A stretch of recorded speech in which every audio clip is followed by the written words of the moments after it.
प्रिय श्रोता बंधु आमे गतकाली आलोचना करथिले यात्रार शुभ कहानी। ज्योतिष राणी खना बायाणी कही जो बाणी ताहा यात्रा समय रे आमे किछि कथा शुभ जानू। बामे सब शिवा शिवा बिलुआ सब मृत प्राणी एक बाँ पटे देखा। दक्षिणे गो मृग द्विजा डाहण पटरे गाई माने गोरु मृग हरिण द्विज ब्राह्मण डाहाण देखा।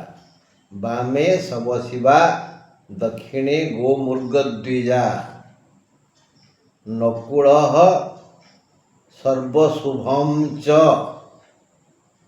आग पछ डाहाण बाम जो दिगरे जोठी नेउलटीए देखिले यात्रा समय रे शुभ। बाँ पटरे बिलुआ देखिले बा सब देखिले शुभ। यात्रा समय डाहाण पटरे ब्राह्मण को देखिले गोरु को देखिले बा हरिण को देखिले शुभ। किंतु अहि सर्वत्र बाध्यते आग पछ डाहाण बाम जो जगार जो स्थान यात्रा समय आमे सापटिए देखा ताहले अशुभ।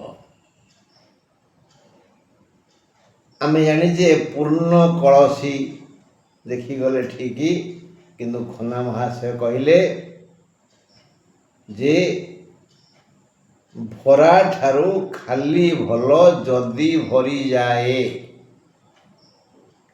जदि कई पानी भरिया को जाउछि पानी आनिबा को जाउछि सेठी खाली माठिया देखिले भी दुई गुण शुभ। बाँ ठारू डाहाण भल जो बाम कथा मु कहली बिलुआ देखिले बाँ ठारू डाहाण भल जदि फेरी चाहे डाहाण पटरा बिलुआ देखिले अशुभ। क्यों से फेरी चाहिला मुह बुले आमु देखिला बोले शुभ। बाँ ठारू डाहाण भल जदि फेरी चाहे आग ठारू पछ भल जदि डाके माए। कहीं जदि आमे गला बड़े पछुर डाकी दिए आमे अशुभ बोली भाबू किंतु माँ जदि डाकी दिए ताहले ताहा दुई गुण शुभ।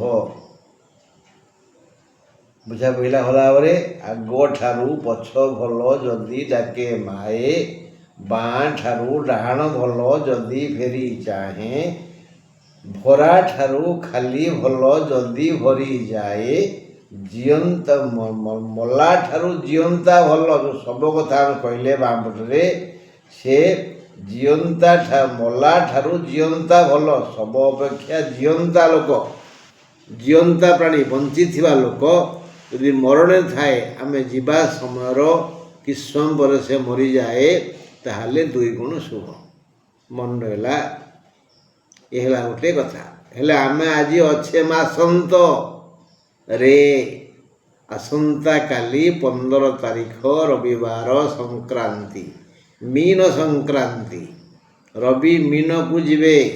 मीन रे आगरू थिले शनि महाशय तापरे गले गुरु शुक्र काली जीवे रवि। कुंभेर रही जीवे किए किए राहु बुध मंगल। मिथुन तो अच्छंती बृहस्पति सिंह रे केतु चंद्र तो बुला ग्रह आला कथा। हेले मीन राशियांक पई टिके भल समय केवल से मीन राशियांकर जो मानकर मीन रे रवि जातकरे अछंती जन्म जातकरे कुंडली रे मीन रे रवि अछंती ए ଏବେ ସେଠିକି ରବି ଗଲେ ତାଙ୍କର ବିଶେଷ ମଙ୍ଗଳ ହେବ। କାହିଁକି କହିଲେ ନା ରବି ମୀନରେ ରହି ଯୋଜନା କରିବେ ମେଷକୁ ଯିବାକୁ। ମେଷରେ ସେ ହେଲେ ଫୁଲ୍ ପାୱାରଫୁଲ୍, ଅତି ବଳଶାଳୀ। ତେଣୁ ସେଟା ସେ ଉଚ୍ଚ ସ୍ଥାନକୁ ଯିବା ପାଇଁ ତ ଯୋଜନା କରିବେ ନା। ତେଣୁ ଉଚ୍ଚ ମନା ସିଏ ହେବେ। ମୀନ ରାଶିର ଲୋକମାନେ ଏଇ ମାସଟା ଉଚ୍ଚ ମନା ହେବେ, ଭଲ କାମ ସବୁ କରିବେ। ହଁ, ଇଏ ଗଲା ସଂକ୍ରାନ୍ତି କାହାଣୀ। ଆଉ ଆସନ୍ତାକାଲି ରବିବାର ସୂର୍ଯ୍ୟ ଉଦୟ କେତେବେଳେ ହେବେ, ଅସ୍ତ କେତେବେଳେ ହେବେ ନା ସୂର୍ଯ୍ୟ ଉଦୟ 5ଟା 56 ପରେ, ସୂର୍ଯ୍ୟାସ୍ତ 5ଟା 54 ପରେ। ପ୍ରାୟ ସମାନ ହେଇଗଲାଣି, ଦିନ ରାତି ସମାନ ହେଇଗଲାଣି। ଆଉ 2 ମିନିଟ୍ ଏପଟ ସେପଟ ଅଛି। ଆଉ ଦିନ 12 ଘଣ୍ଟା, ରାତି 12 ଘଣ୍ଟା ଏବେ ପ୍ରାୟ ହେଇଗଲା। ଆଉ 2 ମିନିଟ୍ ତ ବୁଝିବା ତାପରେ। ଆଉ ଅଶୁଭ ସମୟ 4ଟା 26ରୁ 5ଟା 56। ଅଶୁଭ ସମୟ 4ଟା 26ରୁ 5ଟା 56। ବାସ୍। ଏବେ ଆମେ ଦେଖିବା ଆସନ୍ତାକାଲି ମେଷ ରାଶିର କ'ଣ ନା ମେଷ ରାଶି କାଲି ହେଲା ମାସର ଆରମ୍ଭ ସଂକ୍ରାନ୍ତି। ଆଜି ମାସର ଶେଷ ମାସନ୍ତ, ମାସ ଅନ୍ତ ମାସନ୍ତ। ଏ ସନ୍ଧି ନିୟମ ଅଲଗା ଅଛି। ଏଠି ମାସାନ୍ତ କୁହାଯିବନି, ବ୍ୟାକରଣ ଭୁଲ ହେଇଯିବ। ବ୍ୟାକରଣ ଯେଉଁଦିନ ପଢ଼େଇବି ସେଦିନ କହିବି ଏ ବିଷୟରେ। ଆଜି ମନେ ରଖ, ମାସ ଅନ୍ତ ମାସନ୍ତ, ମାସାନ୍ତ ନୁହଁ। ଆଚ୍ଛା ହଉ, ମାସନ୍ତରେ ଆମେ ଅଛେ। ଆସନ୍ତାକାଲି ସପ୍ତାହର ପ୍ରଥମ ଦିନ, ଆଉ ମାସର ପ୍ରଥମ ଦିନ, ଆଉ ଗ୍ରହଚକ୍ରର ପ୍ରଥମ ରାଶି ମେଷ। ମେଷ ରାଶି ପାଇଁ ଏଇସବୁ ଦୃଷ୍ଟିରୁ ରବିବାର ବୋଲି ଟିକେ ଭଲ, ନହେଲେ କଥାଟା ଭଲ ନାହିଁ। ମେଷ ବୃଷ ଏ 2 ରାଶିର ବର୍ତ୍ତମାନ 2-4 ଦିନ ଭଲ ନାହିଁ।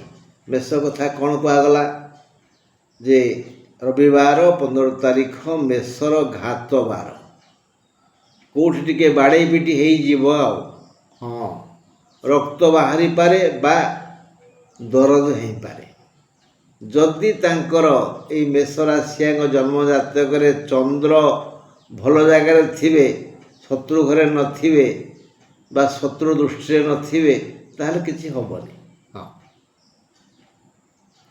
ମଙ୍ଗଳଙ୍କ ଘର ରବିଙ୍କର ମଙ୍ଗଳଙ୍କ ସହିତ ମିତ୍ରତା ହେତୁ ସମସ୍ୟା ଗୁରୁତର ହେବନି। କର୍ମ କ୍ଷେତ୍ରରୁ ଧନ ମାନ ମିଳିବାର ଯୋଗ ଅଛି। କର୍ମ ଚଞ୍ଚଳ ରହିଲେ ଭଲ 2 ପଇସା ଲାଭ ହେବ, ସମ୍ମାନିତ ହୋଇପାରନ୍ତି। ଦେହ ପା ଠିକ୍ଠାକ୍ ରହିବ। ମେଷ ରାଶିର ଖାଲି ଘାତ ବାର, ବିଶେଷ କିଛି କ୍ଷତି ହେଇନପାରେ। ରବିବାର ତ। ବୃଷ କଥା 15 ତାରିଖ ରବିବାର ବୃଷ ପାଇଁ ଶୁଭଙ୍କର ନୁହେଁ। ଭୟ ଆଶଙ୍କା ଭିତରେ ରହିବାକୁ ପଡ଼ିବ, ଆତଙ୍କିତ ହେବେ। ଆସନ୍ତାକାଲି ସଂକ୍ରାନ୍ତି ବୃଷ ରାଶି ପାଇଁ ଭଲ ଦିନ ନୁହଁ। ଆତଙ୍କିତ ଅବସ୍ଥାରେ ଡରୁଆ ମନରେ ରହିବାକୁ ପଡ଼ିବ। ଦିନଟି ଟିକେ ସୁଖ ଦେବନି।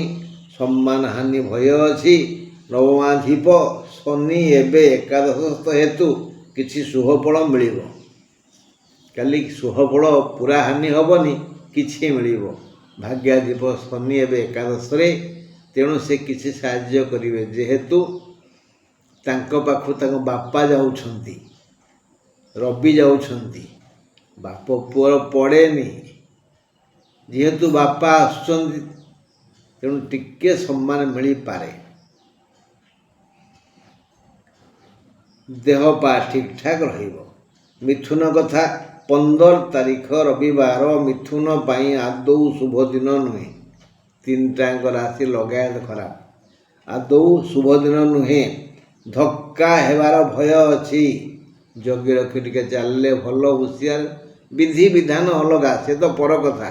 ତଥାପି ଆମେ ବାହାକୁ ବତା, ଆମେ ଯେମିତି ପବନ ଆସିଲେ ଆମ ଚାଳ ଘର ଛାତ ଉପରେ ଆମେ ଖଣ୍ଡେ ବତା ବାନ୍ଧି ଦେଉଛେ, ସେମିତି ବାହାକୁ ବତା। ଧକ୍କା ହେବାର ଭୟ ଅଛି, ସାବଧାନ। ଦେହ ଖରାପ ହେବ, ଖର୍ଚ୍ଚ ବଢ଼ିଯିବ। ବିବିଧ ସମସ୍ୟା ବ୍ୟସ୍ତ ବିବ୍ରତ କରିବ। ଆଜି ଦୂରଯାତ୍ରା ନ କଲେ ଭଲ, କଲେ ବାଟରେ ହଇରାଣ ହେବେ। ଦୈନନ୍ଦିନ କର୍ମରେ ଅବହେଳା କରି ଦଣ୍ଡିତ ହୋଇପାରନ୍ତି। ଆମେ ଯିଏ ଯେଉଁ ବୃତ୍ତି କରି ବଞ୍ଚୁଛେ, ଯାହା ଆମର ଦୈନନ୍ଦିନ କର୍ମ, ସେଥିରେ ଅବହେଳା କଲେ ଦଣ୍ଡିତ ହେବାନି? ହେବା ନା।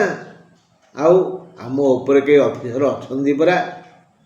ହଁ, ମିଥୁନ ରାଶି ପାଇଁ କାଲି ଏଇ ସମସ୍ୟା ପରେ ସମସ୍ୟା ଆସିବ। ସନ୍ଧ୍ୟା ବେଳକୁ ଦେବ ଦର୍ଶନ ହେଇପାରେ, ନଟ୍ ମଷ୍ଟ ସିଓର, ହେଇପାରେ। କର୍କଟ ପାଖକୁ ଆସିବା। ବୋଧେ କର୍କଟର ଭଲ ପଡ଼ିବ। ରବିବାର 15 ତାରିଖ କର୍କଟ ରାଶି ପାଇଁ ବଡ଼ ଶୁଭ ଦିନ। ଆଜି ଧନ ଲବ୍ଧ ସହଜ ହେବ। କର୍କଟ ରାଶି ପାଇଁ ଆଜି ଧନ ଲାଭ ହେବ, ଧନ ଲବ୍ଧ ସହଜ ହେବ। ଅଳ୍ପ ଚେଷ୍ଟାରେ ସେ ବହୁ କିଛି ପାଇପାରିବେ। ଆଜି ପ୍ରୀତି ବୃଦ୍ଧି ହେବ ସେମାନଙ୍କର। ମାନେ ସେମାନେ ଅନ୍ୟମାନଙ୍କୁ ଆଦର କରିବେ ଯେତିକି, ଅନ୍ୟମାନେ ତାଙ୍କୁ ବେଶୀ ଟିକେ ଆଦର କରିବେ। ସ୍ନେହ ମମତା ବଢ଼ିଯିବ। ଏଇଟା କ'ଣ ମାଗଣା ମିଳେ କାମଟା କ'ଣ? ନାଇଁ ନାଇଁ। ଅତୀତରେ ବୋଧେ ଏଇ କର୍କଟ ରାଶିର ଲୋକମାନେ ବହୁ ଲୋକଙ୍କୁ ସାହାଯ୍ୟ ସହଯୋଗ କରିଛନ୍ତି। ସେମାନେ ଆଜି ସେଇ କର୍ମଫଳ ଦେବେ। ମା ଏମାନଙ୍କୁ ଆଦର ସମ୍ମାନ କରିବେ। ପ୍ରୀତି ବୃଦ୍ଧି ହେବ। ଅଳ୍ପ ଚେଷ୍ଟାରେ ବହୁ ବିତ୍ତ ମିଳିପାରେ। ଦୈନନ୍ଦିନ ଜୀବିକାର ବିକାଶ ହେବ। କର୍ମରଙ୍କ ଉଦ୍ୟମୀକୁ, ଯିଏ କର୍ମଠ କର୍ମରଙ୍କ କାମ କରିବାକୁ ଭଲ ପାଏ, ଆଉ ସେ ଲୋକ ଯଦି ଧର୍ମଜ୍ଞ ହେଇଥିବ, ଧାର୍ମିକ ହେଇଥିବ, ତାହେଲେ ଉଦ୍ୟମ ତାର ସଫଳ ହେବ। ତାଙ୍କୁ ହିଁ ଧନଲକ୍ଷ୍ମୀ ସହଯୋଗ କରିବେ। କର୍ମରଙ୍କ ଉଦ୍ୟମୀକୁ ଧନ ସମ୍ମାନ ଉଭୟ ମିଳିବ। ଦେହ ପା ଠିକ୍ ଠାକ୍ ରହିବ। ଖାଦ୍ୟପେୟ, ଶୟନ, ସ୍ୱପ୍ନ, ବିଦ୍ୟା, ଧର୍ମ ଏ ସମସ୍ତ ଇଚ୍ଛା ପୂରଣ ହେବ। କର୍କଟ ପାଇଁ କାଲି ବଢ଼ିଆ ଦିନ। ଖାଲି ଟିକେ, ଆଚ୍ଛା ପିଲେ ଜାଣିଛ, ଧର୍ମଜ୍ଞ ଆଉ ଧର୍ମରଙ୍କ, ଧର୍ମଜ୍ଞ ତ ପ୍ରାୟ ଲୋକ ଧର୍ମ କ'ଣ ଜାଣିଛନ୍ତି। ପ୍ରାୟ ଲୋକ ଧର୍ମ ଜାଣିଛନ୍ତି କିନ୍ତୁ କାର୍ଯ୍ୟକାରୀ କରନ୍ତିନି। ଧର୍ମଜ୍ଞ ଠାରୁ ଧର୍ମକର୍ତ୍ତା ମହାନ, ଯିଏ ଧର୍ମ କରନ୍ତି, ଧର୍ମକୁ ଡରନ୍ତି। ଧର୍ମକୁ ଯାହାର ଭୟ ଥାଏ ସେ ପାପ କାର୍ଯ୍ୟ କରେନି, ଭୁଲ କାମ କରେନି। ସେ ଲୋକ କମ୍। ବର୍ତ୍ତମାନ ଘୋର କଳିକାଳ ନା, ବୁଝା ପଇଲା। ଆମେ ଯେଉଁ ଆଲୋଚନା କରୁଥିଲେ କାଲି, ଏଇ ଯେଉଁ ସମସ୍ୟା ଭିତରେ ଥିଲେ ରବି ଓ ଅନ୍ୟାନ୍ୟ ଗ୍ରହମାନେ କୁମ୍ଭରେ, ଏଇ ମାସ ସାରା ବିଶ୍ୱରେ କେତେ ଘଟଣା ଘଟିଗଲାଣି।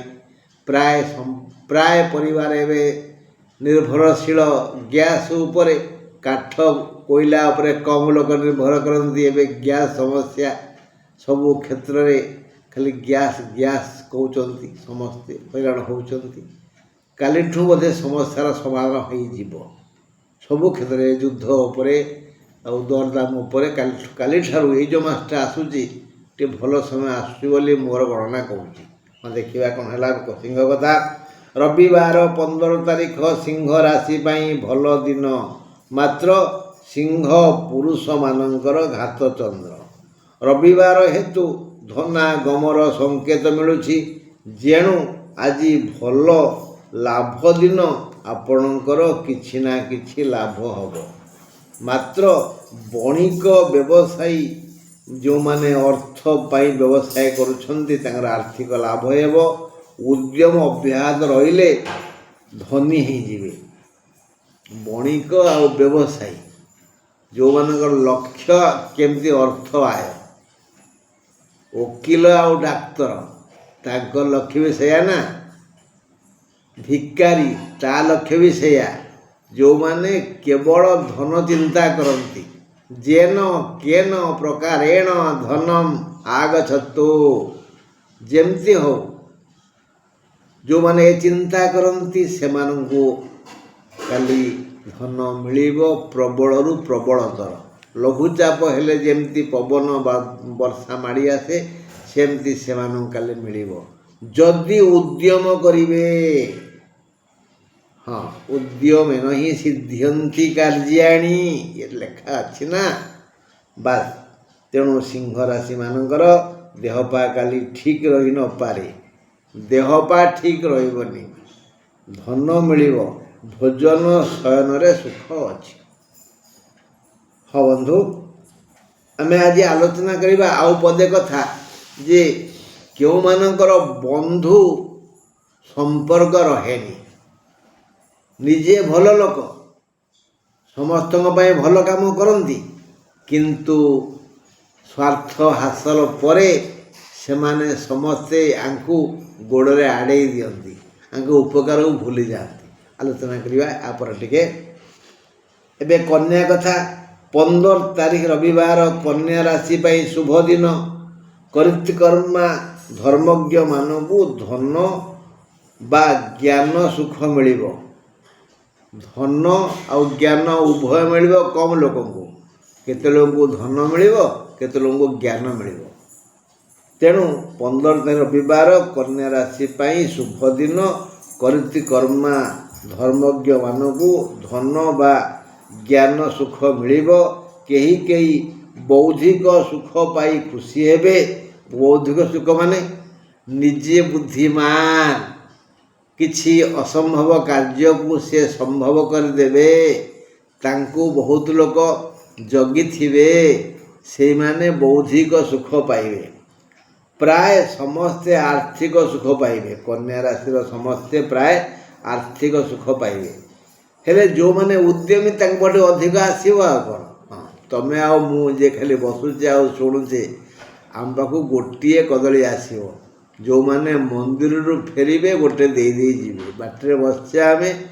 किंतु जो माने कदली पाई चाष करूचंती तांको कोन कम मिलिबो बेसी मिलिबो ना कांधिए मिलिबो हां अच्छा शारीरिक सुख भी मिलिबो दैनंदिन जीविकारे विकास हेबो शांति मिलिबो कन्या पाई भल दिन तुला राशि 15 तारीख रविवार तुला राशि पाई बहु सबु दिगरु असुविधा है तो पुणी खराब पइला तुला राशि सबु दिगरु असुविधा कौलिक मौलिक बौद्धिक आर्थिक पारमार्थिक पारिवारिक सामाजिक जेते इक प्रत्यय अछि समस्त प्रकार असुविधा हब तुला राशि को देह एक रे देह असुस्थ हब 2 व्यय वृद्धि हेबो व्यय बढ़ी जीवारु दुख माड़ी आसीबो कलह होई पारे किछि अपवाद भी सुनिबा को पड़िबो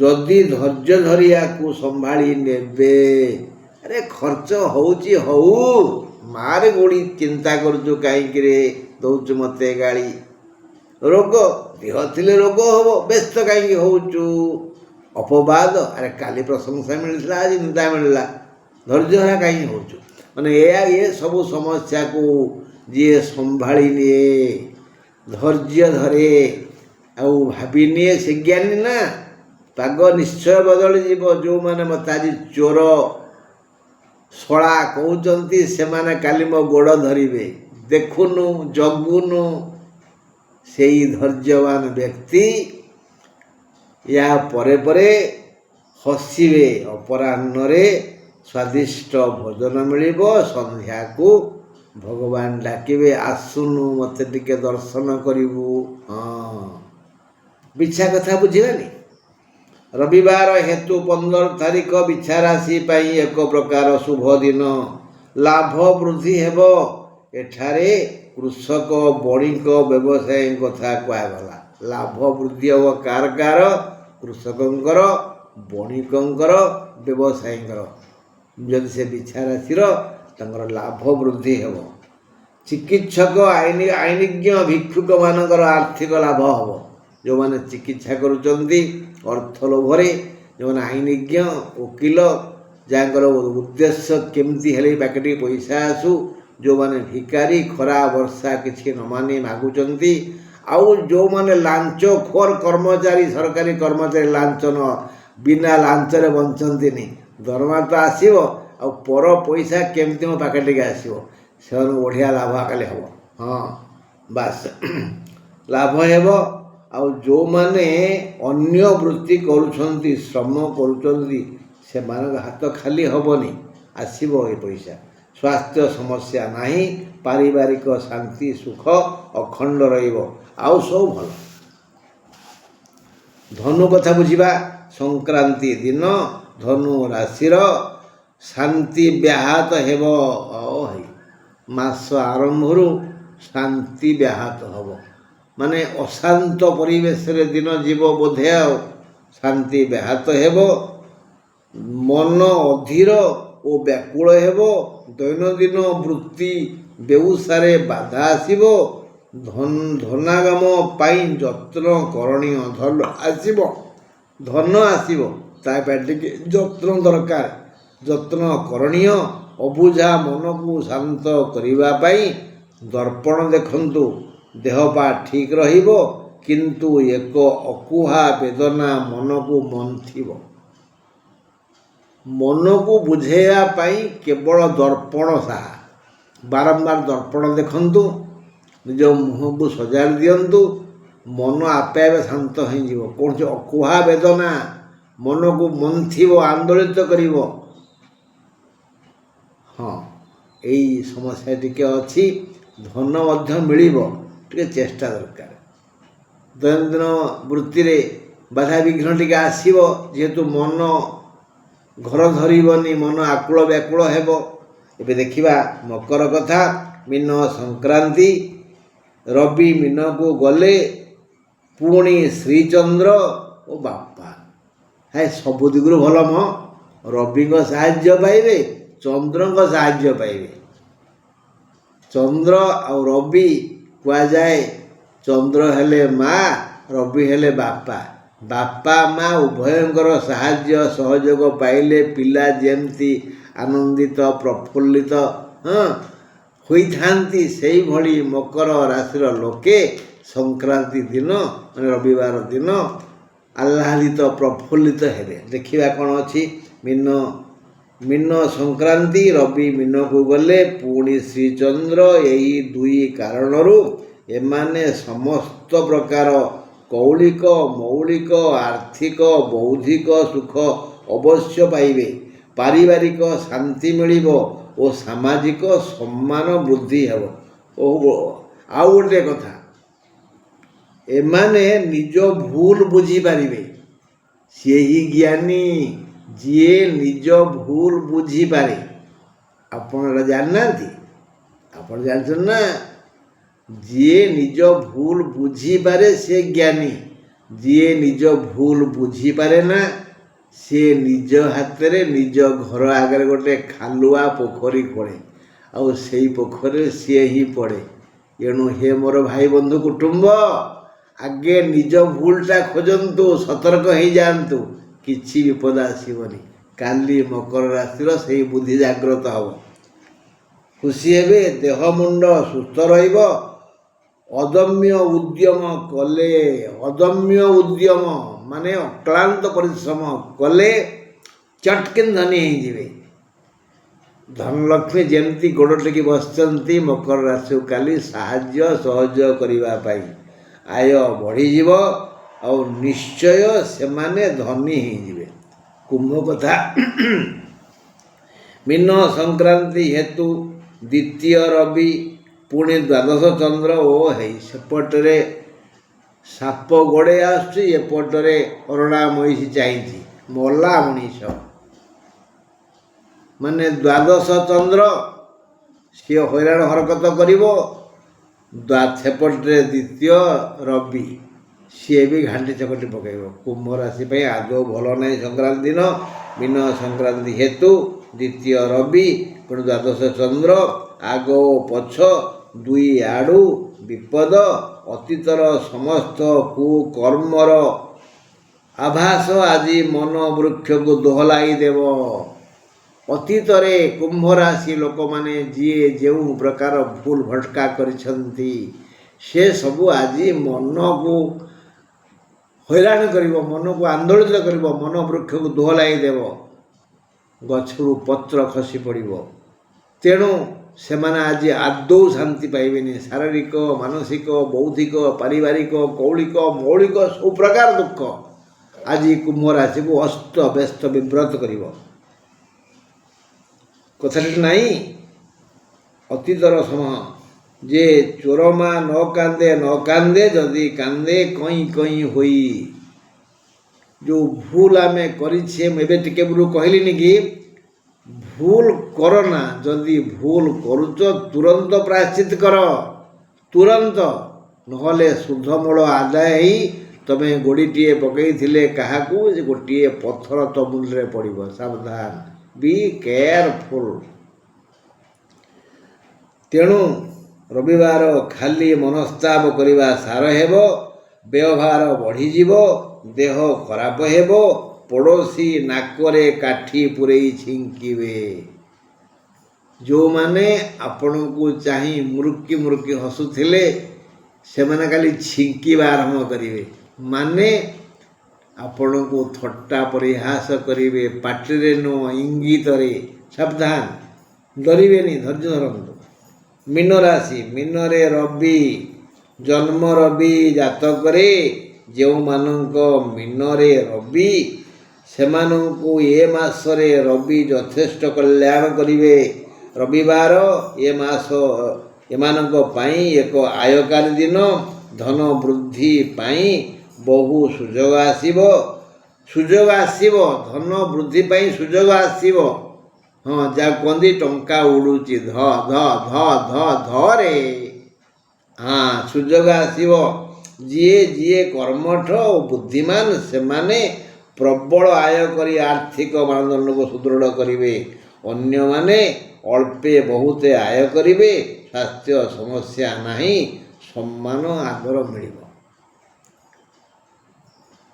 ଆଚ୍ଛା, ହେ ବନ୍ଧୁ, ମାନେ ଯେଉଁମାନଙ୍କର ବନ୍ଧୁ ମହଲରେ ଆଦର ନାହିଁ, ଟିକେ ମୁଁ କହିଥିଲି ନା ଯେ ଏମାନେ ମନେ କରନ୍ତୁ ଆପଣ ସବୁ ଲୋକଙ୍କୁ ସାହାଯ୍ୟ ସହଯୋଗ କରୁଛନ୍ତି, ନିଜେ ନ ଖାଇ ସେମାନଙ୍କ ପେଟ ପୁରଉଛନ୍ତି, ନିଜେ ନ ପିନ୍ଧି ତାଙ୍କୁ ଘୋଡ଼େଇ ଦେଉଛନ୍ତି, ନିଜେ ନିଜ ପରିବାରକୁ ବେଖାତିର କରି ଅନାଦର କରି ସେମାନଙ୍କ ପରିବାରକୁ ସାହାଯ୍ୟ ସହଯୋଗ କରୁଛନ୍ତି। ଯେଉଁଦିନ ଆପଣ ସେମାନଙ୍କୁ ଏ ସାହାଯ୍ୟ ସହଯୋଗ ନ କରିବେ ସେଦିନ ସେ ଆପଣଙ୍କୁ ଘୃଣା କରିବେ।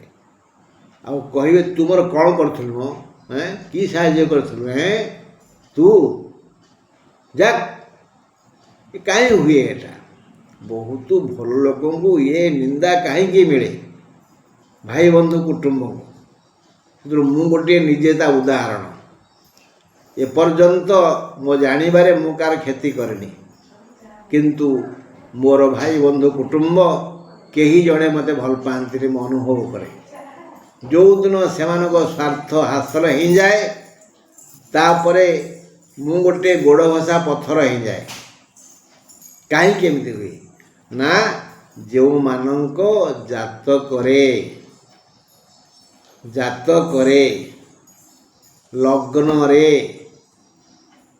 ଲଗ୍ନରେ ବୃହସ୍ପତି ଥାଆନ୍ତି,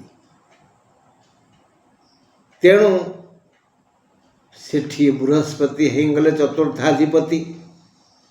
ସିଏ ଗୋଟିଏ କେନ୍ଦ୍ର, ଲଗ୍ନ ଗୋଟିଏ କେନ୍ଦ୍ର। ସେ ଚତୁର୍ଥ ଘରର କେନ୍ଦ୍ରର ଅଧିପତି ହେଇଥିବାରୁ ଚତୁର୍ଥ ଘରର ଅଧିପତି ଯଦି ଶୁକ୍ର ହେଇଗଲେ, ଚତୁର୍ଥ ଘରର ଅଧିପତି ଯଦି ବୃହସ୍ପତି ହେଇଗଲେ, ମାନେ କେନ୍ଦ୍ରାଧିପତି ଦୋଷରେ ଏଇ ଯେଉଁ ଦୁଇଟି ଗ୍ରହ, କିଏ ଶୁକ୍ର ଆଉ ବୃହସ୍ପତି, ଯାହାର ଜନ୍ମ ଜାତକରେ ଚତୁର୍ଥାଧିପତି ମାନେ କେନ୍ଦ୍ରାଧିପତି, ସେମାନଙ୍କ ଜୀବନରେ ଏଇ ଭାଇ ବନ୍ଧୁ କୁଟୁମ୍ବଙ୍କର ସୁଖ ନଥାଏ। କିନ୍ତୁ ବିଧିବିଧାନ ଆଉ କପାଳ ଆଦରି ଯାଉଛି ବାପା ହେ, ପାଶୋରି ନଦେବ ମନୁ। କିଏ କହିଥିଲା ଏଟା? କାଳିଜାଇ କବିତାରେ ଗୋଦାବରୀ ସବିଷ ଲେଖିଥିଲେ ଏଟା। କପାଳ ଆଦରି ଯାଉଛି ବାପା ହେ, ପାଶୋରି ନଦେବ ମନୁ।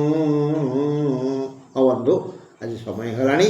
ଆସନ୍ତାକାଲି ଈଶ୍ୱର ଚାହିଁଲେ ପୁଣି ଦୁଃଖ ସୁଖ ହେବା, ନା କ'ଣ କହୁଛନ୍ତି? ରହିଲି, ନମସ୍କାର।